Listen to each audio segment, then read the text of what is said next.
हिना बेटा अच्छे से साफ करो, ऐसे ऐसे चाची। हाँ मेरा बच्चा।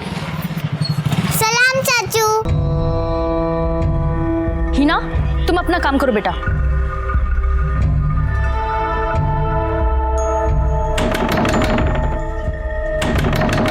अरे आ रही हूँ बाबा। कितना टाइम लगाती हो तुम? किचन में थी ना। क्या कुछ भूले क्या? अरे मेरा बटुआ कहीं मिल नहीं रहा है, आधे रास्ते से आना पड़ा मुझे। तो यही कहीं होगा ना। देखो तुम भी देखो। हाँ भूल गया मैं। अरे कहाँ रख दिया मैंने? सुनो मैं कमरे में देखता हूँ, ठीक है? हाँ। तुम यहाँ ढूंढो। पोस्टमैन।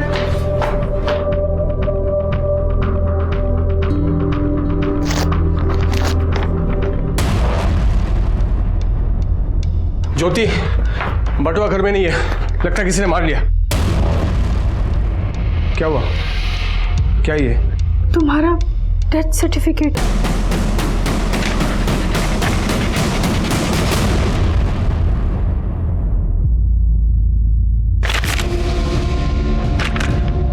क्या है ये सब? हाँ? किसने किया ये सब? मुझे डेथ सर्टिफिकेट भेज दो, मुझे। अल्लाह करे तुम सबको 2000 नसीब हो। छोड़ूंगा नहीं किसी को मैं, एक एक को देख लूंगा, छोड़ूंगा नहीं। लेकिन तुम अपने मायके से वापस कब आ रही हो? मैं अपना ख्याल रख ही रहा हूँ। हाँ लेकिन घर पे कोई होना चाहिए ना कट कट करने के लिए। आ जाओ अब जल्दी। चलो चलो रखो फोन। Bye bye bye bye. Sir एक आदमी आया है अपना ही डेथ सर्टिफिकेट लेके। क्या? साहब देखिए साहब, किसी ने मेरे नाम का डेथ सर्टिफिकेट भेजा है साहब। ये तो नकली है। इस पे यहाँ पे एक स्टैंप होना चाहिए, वो स्टैंप नहीं है। और डेट देखो, 1 महीने बाद की डेट डाली है इस। साहब मैं जानता हूँ किसने किया साहब, ये ना उस मुजाहिद का काम है साहब। उसे कसम खाई हुई है साहब, मुझे चैन से जीने नहीं देगा। क्यों? ऐसी क्या दुश्मनी है उसकी तुम्हारे साथ?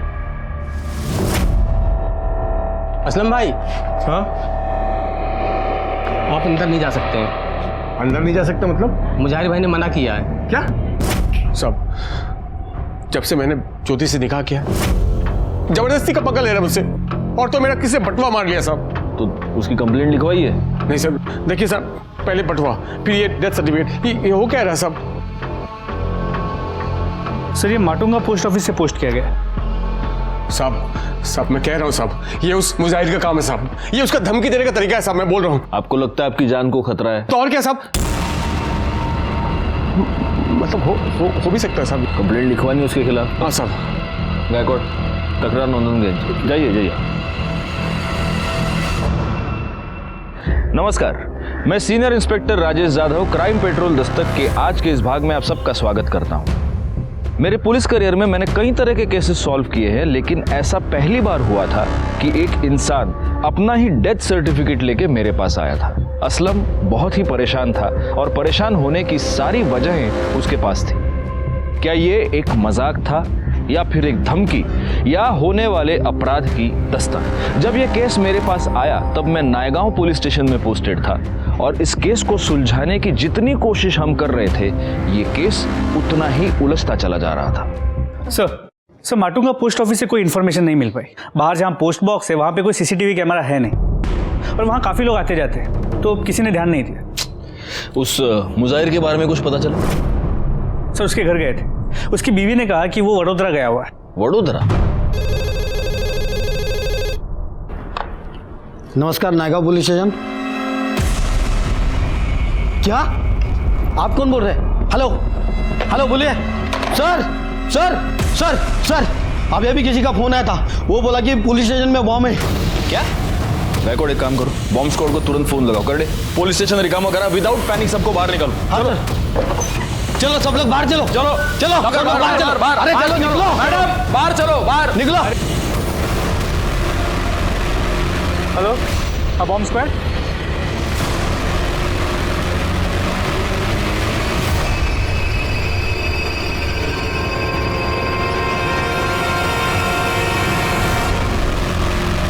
सर अंदर कोई बम नहीं है। Thank you. गायकवाड़ पता करो ये फोन किस नंबर से आया था।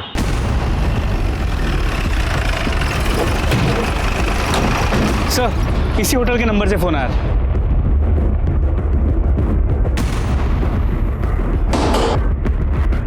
या काउंटर पे तुम बैठते हो? जी कहिए। यहाँ से पुलिस स्टेशन पे कॉल तूने किया था? नहीं साहब, ये रेस्टोरेंट तो मेरे भाईजान का है, गले पर वही बैठते हैं, मैं तो बस आता जाता रहता हूँ। कौन है भाईजान, बुलाओ। कौन है सजाद? हाँ अरे सर, आप लोग यहाँ पर? ये रेस्टोरेंट तुम्हारा है? जी सर। तो हमारे पुलिस स्टेशन पे बॉम्ब का झूठा कॉल तुमने किया था? नहीं सर, हाँ वो बॉम्ब नहीं सर, बिल्कुल नहीं। या काउंटर पे तुम नहीं बैठे थे? हम मैं ही था काउंटर में, लेकिन मतलब मैं रहता हूँ काउंटर में, लेकिन आता जाता रहता हूँ सर, अंदर काम रहता है कभी कभी, मैं मतलब। यहाँ पे सीसीटीवी कैमरा नहीं है? सब रेस्टोरेंट नया नया खुलवाया ना सब, तो अभी लगवाया नहीं है। बैकवर्ड क्यों चला? अरे सर ऐसे कैसे? सर मैंने कुछ नहीं किया। ऐसे आप हमारे सबूत निकाल। मैंने कुछ नहीं किया सर, अब मेरी बात का यकीन कीजिए, मैं रेस्टोरेंट में था जरूर, लेकिन मैं किचन के अंदर था सब, उसी बीच में कोई और आके किया होगा। सब मुजाहिर का शॉप आगे ही सब, जब मैं रेस्टोरेंट में के अंदर किचन में गया होगा सब, तो आकर कॉल किया होगा सब, मैं सच बोलता हूँ। तू बात बात पे मुजाहिर का नाम लेता है? हाँ, सबसे पहले तो अपना एक झूठा डेथ सर्टिफिकेट लेके हमारे पास आया, उसके बाद पुलिस स्टेशन में झूठा कॉल करता है कि इधर बॉम्ब है। हाँ, तेरे क्या हम क्या उल्लू लगते हैं क्या? बैकवर्ड, इसको तब तक मारो जब तक ये सच ना बोले। मारो इसको। इसका छोटा भाई जमानत करवाने आया है। अगली बार पुलिस के साथ मस्करी नहीं, समझा ना?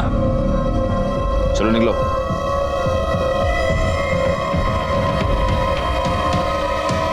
गायकवाड़, वो मुजाहिर तो यहां है ही नहीं, फिर भी असलम बार बार उसका नाम क्यों ले रहा है? जरा कंफर्म करो वो मुजाहिर बाहर है या नहीं। अम्मी, मैंने पूरा पार्ट प्लान कर लिया, अब मैं खेलने जाऊँ? ठीक है जाओ, पर जल्दी आना, ठीक है? सब आप? मुजाहिर, आपको बताया तो था कि वो बड़ोदरा गए हैं। हमें आपके घर की तलाशी लेनी है। आप ऐसे तलाशी नहीं ले सकते। सर्च वारंट और कर ले, पूरा घर चेक करो। सर सब क्या हुआ? भाभी देखिए ना, ये घर की तलाशी ले रहे हैं और बार बार इन्हीं के बारे में पूछ रहे हैं। सर वो घर में नहीं है। मुजाहिर का नंबर दो। नंबर क्या? बोलो नंबर। सर, मुजाहिर की बीवी का कहना है कि वो बड़ौदा गया है, और जब परसों मुजाहिर का फोन स्विच ऑफ हुआ था, उसकी मोबाइल की लोकेशन मुंबई की थी। बीवी कह रही है कि वो बड़ौदा गया है और मोबाइल की लोकेशन मुंबई में थी। कहीं सच में ये मुजाहिर असलम को फंसाने की कोशिश तो नहीं कर रहा?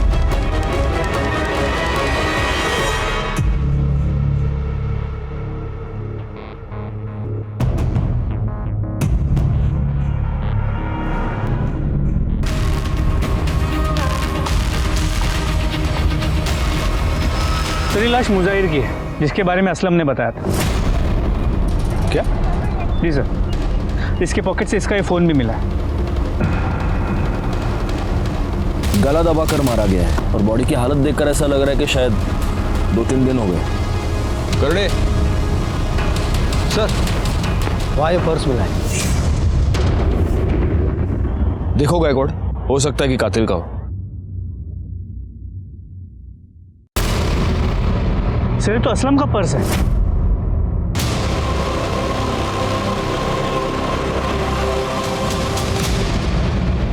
अरे वो सिवैया बनाई थी, हिना को बहुत पसंद है ना, इसलिए।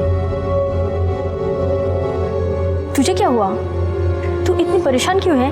अरे कुछ समझ नहीं आ रहा है, एक तो इनका फोन नहीं लग रहा है और बार बार पुलिस भी चक्कर लगा रही है। तू परेशान मत हो, कर देंगे वो फोन।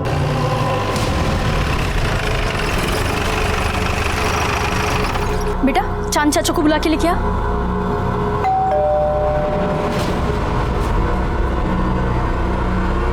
क्या बात है सर? ये वॉलेट तुम्हारा है? जी मेरा ही है सर, शुक्रिया। कहाँ मिला आपको सर? मुजाहिर अंसारी की लाश के पास।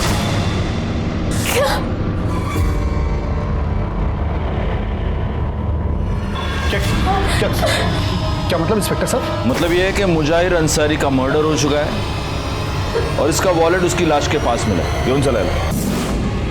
मैंने कुछ नहीं किया सर। तो तेरा वॉलेट उसकी लाश के पास क्या टहलने गया था? आपको तो पता है मैं वॉलेट की चोरी की रिपोर्ट लिखवाने आया था यहाँ पर। कोई मुझे फंसा रहा, पहले वो डेथ सर्टिफिकेट, फिर बॉम्ब का झूठा कॉल, कोई मेरे खिलाफ साजिश कर रहा साहब। सब चांद भाईजान ये सब कर रहे हैं साहब, मुझे लग रहा है। अच्छा, इतने दिनों से तू मुजाहिर का नाम लेकर रो रहा था, अब चांद भाईजान। मैं तुझे बताता हूँ हुआ क्या। तूने मुजाहिर का मर्डर कर दिया, लेकिन गलती से तेरा वॉलेट वहां पर छूट गया और ये बात तुझे रियलाइज हुई। तब तूने एक प्लान बनाया, तूने अपने ही नाम का एक झूठा डेथ सर्टिफिकेट खुद को पोस्ट किया और फिर तू हमारे पास आया डेथ सर्टिफिकेट और खोए हुए वॉलेट की कंप्लेंट लेकर। और उसके बाद तूने बॉम्ब का झूठा कॉल भी किया। आप लोगों ने इतना मुझे मारा, अब खुद को मार खाने के लिए खुद को क्यों फंसाऊंगा साहब? अरे मार खाया, लेकिन खून के इल्जाम से तो तू बच जाता। ऐसा है ना, बहुत शाना है तू असलम। तू यही साबित करना चाहता था कि तुझे फंसाया जा रहा है। मेरी बात का यकीन कीजिए साहब, सच में मैंने कुछ नहीं किया। बोलेगा, तू सच बोलेगा। शिरके चौपायाला। सर मुझे की पीएम रिपोर्ट देखो जरा। सब पहले तार से इसका गला खींचा गया, फिर ईंट जैसी किसी चीज़ से इसके सर पे वार किया गया, जिसकी वजह से इसकी मौत हो। इस मुजाहिर की दुकान कहाँ पर? परेरा मार्केट। एक काम करो, इसके दुकान से ये पता करो कि उस दिन ये कहाँ जाने वाला था, किससे मिलने वाला था, इसकी किसी के साथ कोई दुश्मनी थी क्या। और एक और काम करो गायकवाड़, असलम और मुजाहिर दोनों की कॉल लोकेशन निकालो और उस चांद के बारे में भी पता करो। सर तुम्हारे साहब कहाँ हैं? कुछ बता कर नहीं गए साहब, बोले कि 10-12 दिनों के लिए कहीं जा रहा हूँ, तब तक दुकान संभाल लो। तुम्हारे मुजाहिर साहब और असलम, इन दोनों के बीच झगड़ा था ना? हाँ साहब, असलम भाईजान के साथ तो पंगा था ही, इधर चांद भाई के साथ भी कुछ सही नहीं चल रहा था। चांद के साथ? हाँ साहब, मुजाहिर भाई के जाने के 2 रोज पहले चांद भाई यहाँ पर आए थे। बस चांद भाई, एक सौदा पक्का हो जाए फिर तो चांदी ही चांदी है। अरे इंशाल्लाह मेरे भाई, जैसा सोच रहे हो बिल्कुल वैसा ही होगा। भाईजान परसों माल लेने जा रहा हूँ, तो कुछ पैसों की ज़रूरत है। देखिए अभी तक मैंने कुछ कहा नहीं, इतने महीने हो गए, जो उधार था वो वापस कर दीजिए। कौन से पैसे मुजाहिर? जो आपने 5 लाख रुपए लिए थे वो। बेकार की बातें मत किया करो यार। है? कौन से पैसे हैं तुम्हारे 5 लाख? अरे जो 5 लाख रुपए आपने हमसे उधार लिए थे। अच्छा 5 लाख, लेकिन भाई असलम का भी तो तुम्हारी तरफ हिसाब निकलता है ना, तकरीबन 5 लाख रुपए। देखिए मेरा और असलम का हिसाब अलग है। अलग कैसे हो सकता है भाई, सगा भाई है मेरा। है? और पैसे का हिसाब अलग अलग। देखिए आपकी और असलम की भी तो नहीं बनती ना। यहाँ देखो, सगा भाई है मेरा, खून का रिश्ता है, नहीं बनती से क्या मतलब। और वैसे भी देखो, तुम उसके पैसे दे दो, मैं तुम्हारे पैसे दे देता हूँ।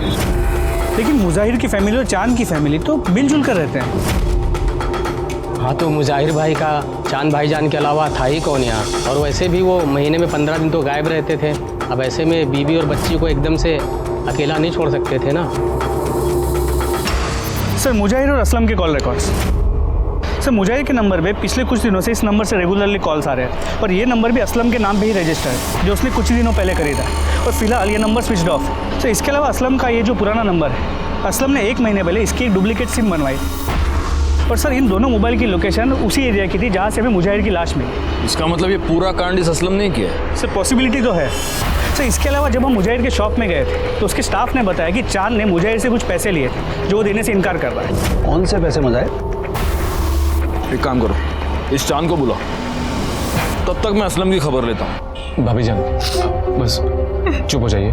शहजाद तुम तो जानते हो ना कि हमारे पति ऐसा कुछ नहीं कर सकते, उन्हें बचा लो शहजाद। भाभी जान सब ठीक हो जाए। शहजाद, ए शहजाद, वहां क्या गुस्सा हुआ, बाहर निकल। क्या भाई, कितनी बार समझाया है तुझे कि दूर रहे उससे। इस औरत का साया भी पड़ेगा ना हम पर तो पूरा का पूरा खानदान खत्म हो जाएगा हमारा। भाईजान बस भी कीजिए, इस वक्त तो आपको उनकी मदद करनी चाहिए। मुझे ज्यादा ज्ञान मत दे, मैं किसी कातिल की मदद नहीं कर सकता, चाहे वो मेरा भाई क्यों ना हो। असलम मेरा भी भाई है, आप उसकी मदद करें या ना करें, मैं जरूर करूंगा। दिमाग खराब मत कर मेरा। हेलो, तूने 1 महीने पहले अपने सिम कार्ड की कॉपी बनवाई थी? हाँ सर, वो मेरा पुराना फोन चोरी हो गया था। और तूने एक नया नंबर भी लिया था, जिस नंबर से तूने मुजाहिर को फोन किया? नहीं सर, नहीं। तो वो सिम कार्ड तेरे नाम पे कैसे? वही तो साहब, मुझे खुद नहीं पता साहब कैसे। तुझे कुछ भी नहीं मालूम होता असलम? हाँ, तुझे ये तो पता है ना कि उस दिन तू वहां गया था, क्योंकि तेरे मोबाइल की लोकेशन उसी जगह की है जहां पर हमें मुजाहिर की बॉडी मिली। क्या करने गया था उधर? साहब वो बहुत दिनों से मुझे एक आदमी का फ़ोन आ रहा था, अफजल शेख नाम का। वो मेरे साथ मिलकर रेस्टोरेंट खोलना चाहता था, तो उसने मुझे वहाँ बुलाया था साहब। तो वो तेरा अफजल शेख मिला तेरे को? नहीं साहब, मैं बहुत देर तक उसका इंतजार किया लेकिन वो वहाँ पर आया नहीं साहब। कौन से नंबर से आया था फोन? लैंडलाइन नंबर से। कर दे, ऐसा फोन दे। दिखा, तेरे फोन में दिखा कौन सा नंबर है, दिखा। ये सर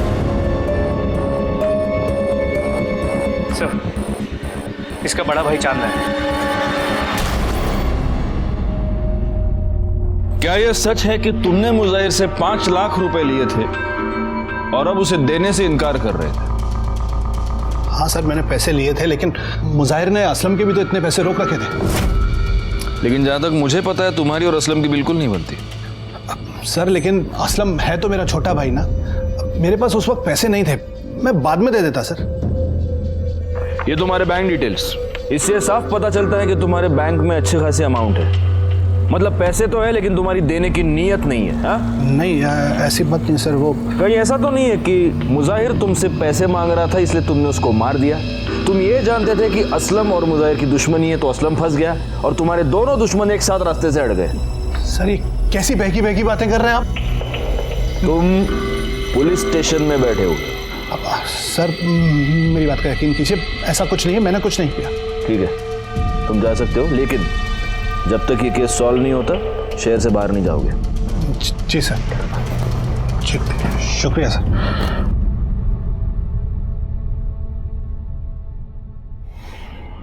सर असलम था छोटा बवाल है, उसकी जमानत करवाने।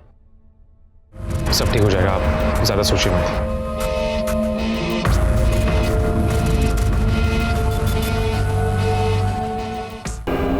काम हो जाएगा ना? हाँ हो जाएगा।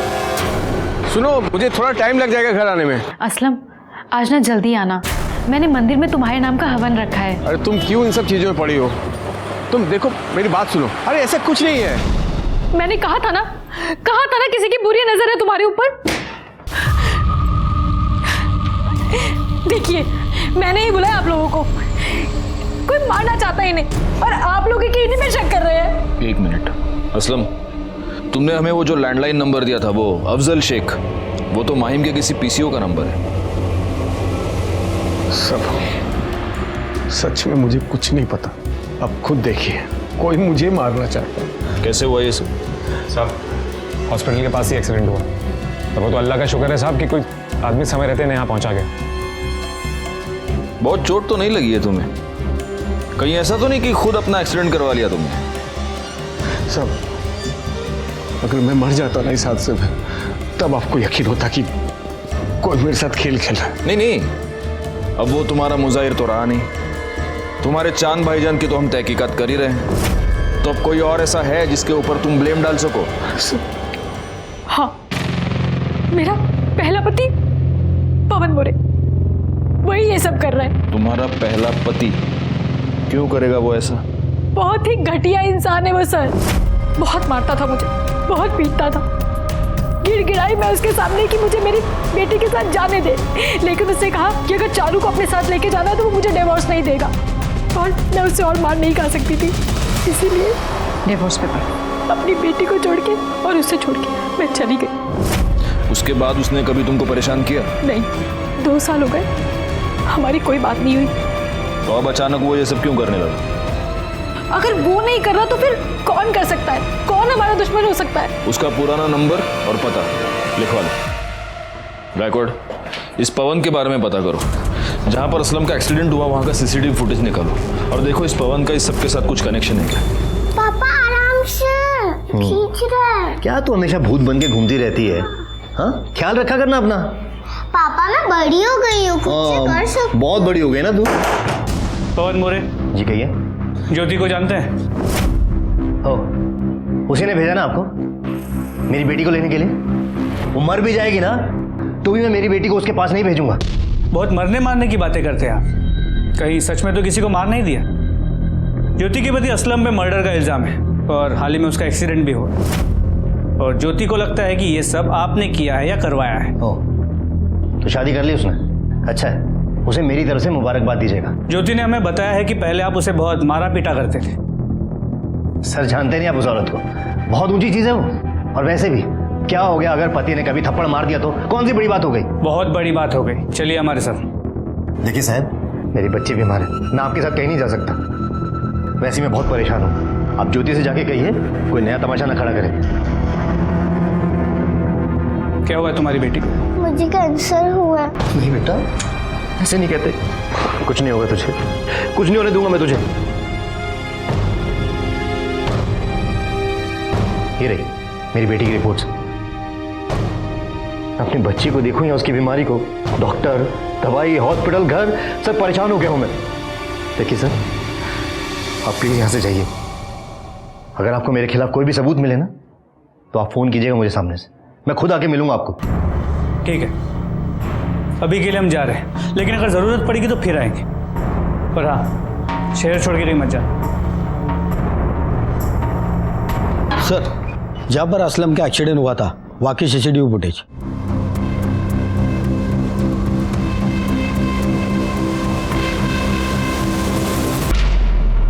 इसका मतलब इस गाड़ी वाले ने असलम को जानबूझकर ठोका है। करडे, ये गाड़ी का नंबर ले लो और आरटीओ से पता करो ये गाड़ी है किसकी।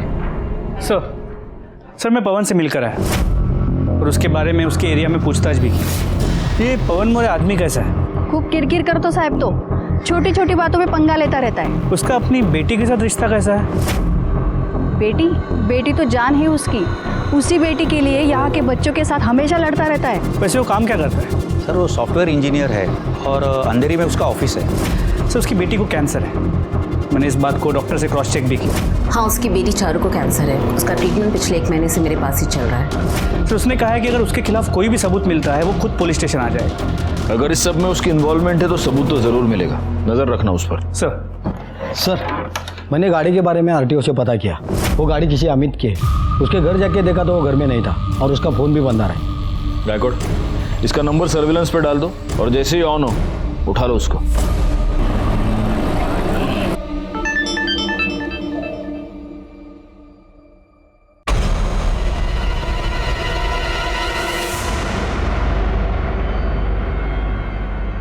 सर, वो अमित जिसकी कार से टक्कर मारी गई थी उसका पता चल गया है। तो उठा लो उसको। सर, बोल, किसके कहने पे किया? बोल नहीं तो। सर, ये सब कुछ मैंने असलम के कहने पे किया था। तूने कहा था ना अमित को तुझे टक्कर मारने के लिए? नहीं सर, झूठ बोल रहा है, फंसा रहा है मुझे। तू इस अमित को जानता है? बिल्कुल नहीं जानता सब। तो वो तुझे क्यों फंसाएगा? वही तो मैं बोल रहा हूँ साहब, कोई क्यों फंसा रहा है मुझे साहब? कब से वही तो बोल रहा हूँ आपको, कोई फंसा रहा है मुझे। क्या हुआ, आप कंफ्यूज हो गए? इस केस ने हमें भी ऐसी ही उलझन में डाल दिया था। शक की सुई बार बार असलम की तरफ घूम रही थी और असलम बार बार यही कह रहा था कि उसने कुछ नहीं किया, उसे फंसाया जा रहा है। यह बात साफ नहीं हो पा रही थी कि क्या वाकई असलम ने यह सब कुछ किया था या किसी और ने असलम को फंसाने के लिए यह सब कुछ किया था और वही मुजाहिर का असली कातिल था।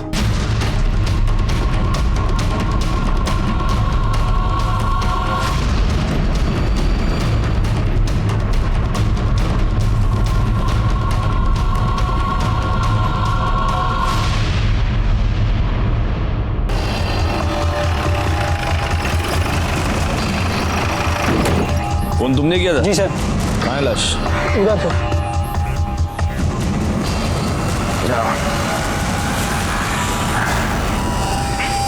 निकालो बाहर। सबसे पहले तुमने देखा था बॉडी? जी सर, मैं यहाँ से निकल रहा था तो बदबू बहुत आ रही थी तो मैंने देखा तो यहाँ लाश था।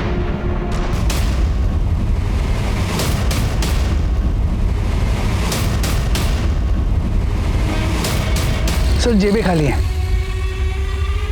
बॉडी बहुत बुरी तरह से डिकम्पोज हो चुकी है, लगता है 20-25 दिन हो गए।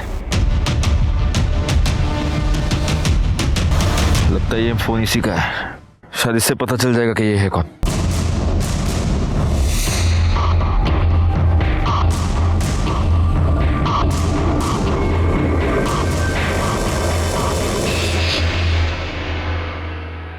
सर, शमशान के पास जो डेड बॉडी मिली थी उसकी पोस्टमार्टम रिपोर्ट के मुताबिक ये बॉडी किसी 30 से 35 साल के आदमी की मौत की वजह सर पे किसी भारी चीज़ से वार किया जाना है। सर स्कल फ्रैक्चर हुआ और मौत को करीब 1 महीना हो चुका है। सर इसके अलावा एक इम्पॉर्टेंट बात ये भी पता चली है कि इस बॉडी के पास जो फ़ोन मिला था वो असलम का था।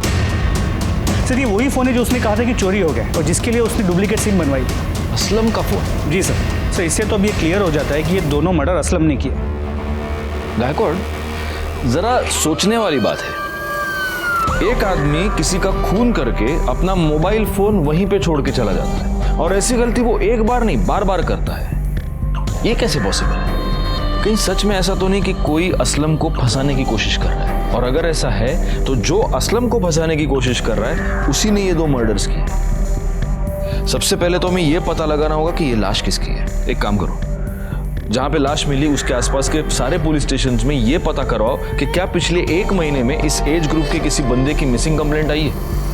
हमें ये तो पता चले कि आखिर वो है कौन जो असलम को फंसा रहा है।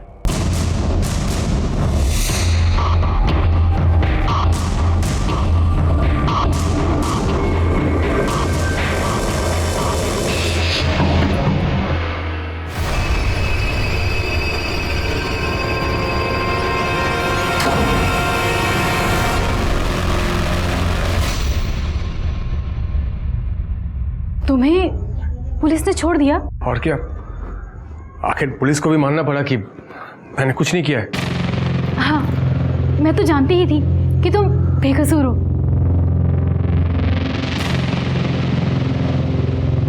सर आसपास के पुलिस स्टेशन से पता किया 30 से 35 साल के आदमी की कुछ मिसिंग कंप्लेंट्स आई तो है।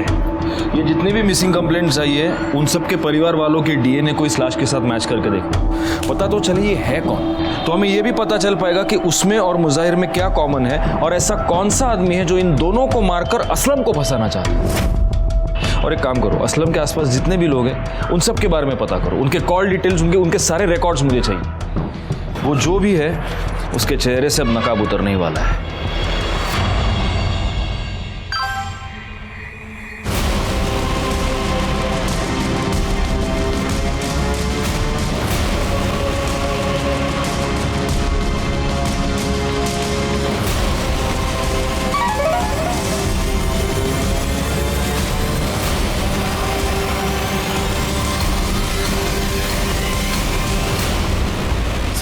सर असलम के आसपास जितने भी लोग रहते हैं सबकी मोबाइल लोकेशन रिकॉर्ड चेक किए।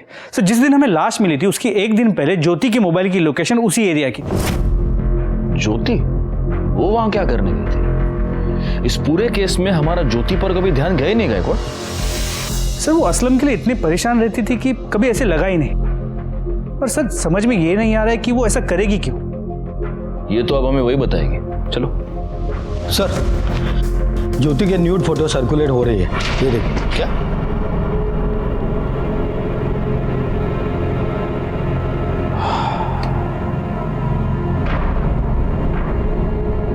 गायकवाड़, ये जो बंदा इसके साथ है ये असलम नहीं है, क्योंकि असलम के यहाँ गर्दन पर, यहाँ पर वो काला निशान है। देखो, इस बंदे के यहाँ तो से कुछ भी नहीं है। सब मतलब ज्योति का किसी के साथ कोई चक्कर चल रहा था और इसीलिए असलम को रास्ते से हटाने के लिए वो ये सब कर रही थी। और ये भी हो सकता है कि अब असलम वापस आ गया तो इस बंदे ने गुस्से में आकर ज्योति के फोटोग्राफ सर्कुलेट कर दिए। अब तो इस ज्योति से मिलना ही होगा। चलो।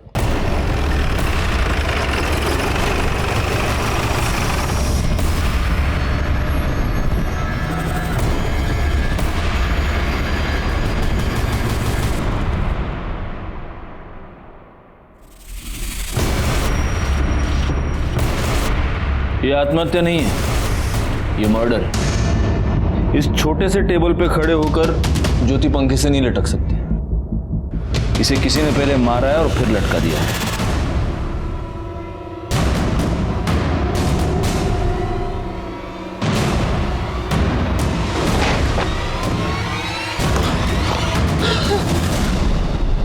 ज्योति! ज्योति!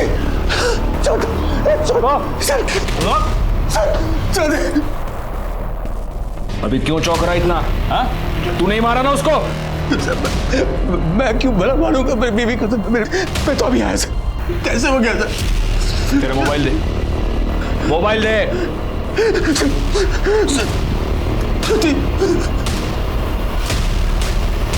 ये देख, इसलिए मारा तूने तेरी बीवी को। जो पहले 2 मर्डर्स हुए उसमें मुझे तुझ पर सिर्फ शक था, लेकिन यहां मुझे यकीन है कि ज्योति का मर्डर तूने ही किया है। बॉडी को पोस्टमार्टम के लिए भेज दो और पूरे घर की अच्छे से तलाशी लो। हो सर। हमें ज्योति पर शक था और अब हमारे हाथ ज्योति की लाश लगी थी।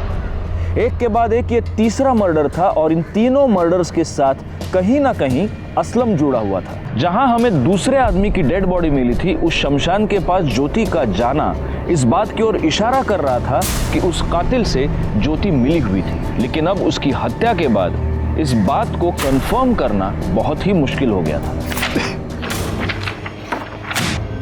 ये तेरी मोबाइल की लोकेशन डिटेल्स। हम तेरे घर पहुंचे उसके आधे घंटे पहले तू खुद अपने घर गया था या नहीं? क्या करने गया था? अपनी बीवी को मारने गया था ना? नहीं साहब, ज्योति का मुझे फोन आया था और वो बहुत परेशान लग रही थी, तो मैं घर गया था उससे मिलने। क्या हुआ ज्योति? तू फोन पर इतनी परेशान क्यों लग रही थी?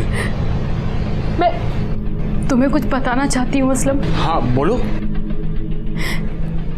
मुझसे कुछ बहुत बड़ी गलती हो गई है, पता नहीं कैसे, इसलिए मैं तुम्हें बात बताना चाहती हूँ। हाँ बोलो ना ज्योति, क्या हुआ क्या है?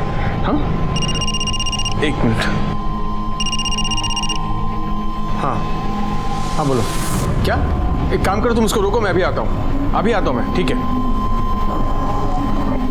ज्योति, वो रेस्टोरेंट से फोन था, कोई कस्टमर हंगामा कर रहा, तो मुझे जाना पड़ेगा। मैं तुरंत वापस आ जाऊंगा, ठीक है? हाँ तुम ख्याल रखना अपना।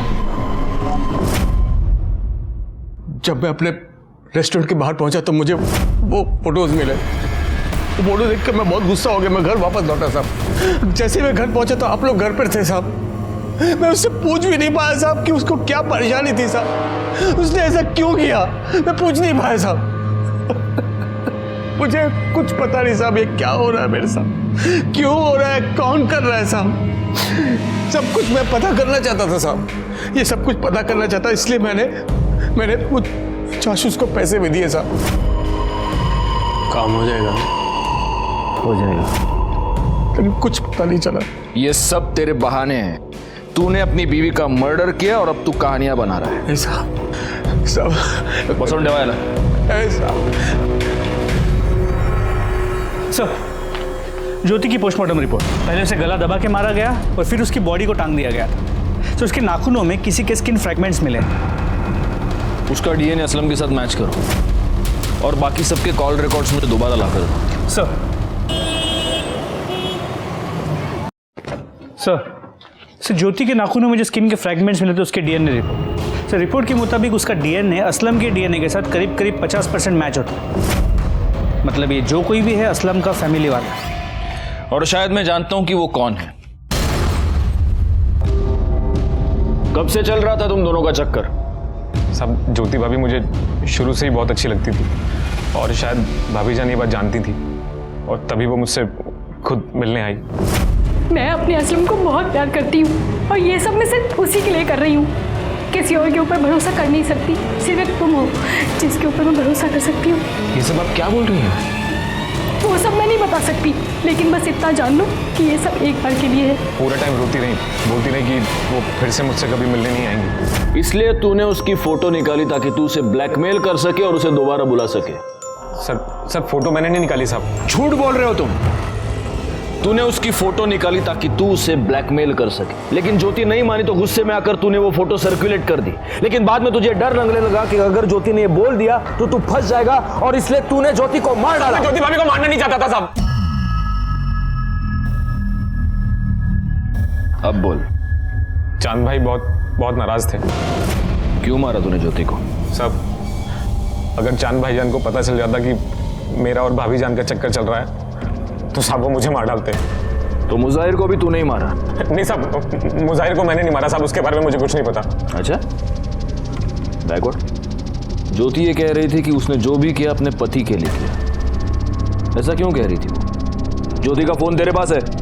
जी सर, पर सर मैंने उसका मोबाइल फॉर्मेट कर दिया। बैकवर्ड, इससे फोन ले लो और डेटा रिकवर करो, देखो उससे कुछ मिलता है क्या, और उस चांद को भी अरेस्ट करो। गाड़ी टकाला। उन्होंने कुछ नहीं किया है, छोड़ो।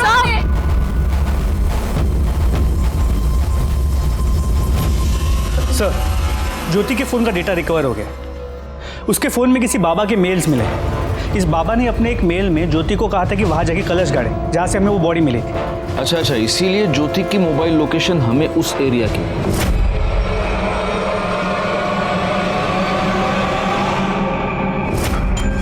और जब ज्योति वहां से कलश गाड़ के निकली तो इसी आदमी ने उस गड़ी हुई लाश को थोड़ा सा बाहर निकाला होगा। लेकिन गायकवाड़, ज्योति इस बाबा को मिली कहां? सर, ज्योति को बाबा नहीं मिला, बल्कि बाबा ने ज्योति को ढूंढा था। पहला मेल इस बाबा ने भेजा। उसी ने ज्योति को किसी पराये मर्द के साथ संबंध बना के फोटो निकाल के भेजने के लिए कहा था। क्या? जी सर, और इन फोटोज को उस बाबा ने सर्कुलेट किया। उसने ज्योति से कहा था कि ऐसा करने से उसके पति के जो भी प्रॉब्लम्स हैं वो सब टल जाएंगे और उसकी बेटी की बीमारी भी ठीक हो जाएगी। एक मिनट, लेकिन इस बाबा को कैसे पता चला कि ज्योति की बेटी बीमार है? एक काम करो गायकवाड़, इस मेल का सोर्स ढूंढ निकालो।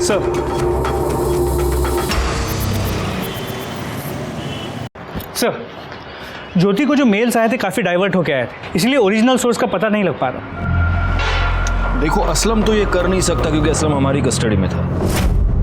ज्योति मर चुकी है और शहजाद और चांद का भी ये कहना है कि मुजाहिर की मौत के साथ उनका कोई लेना देना नहीं। इसका मतलब गायकवाड़, अब एक ही आदमी बचता है।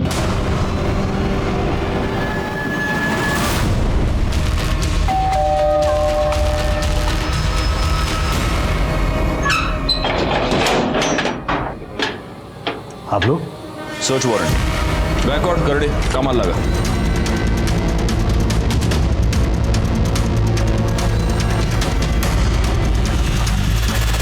सर, बच्ची की मेडिकल रिपोर्ट।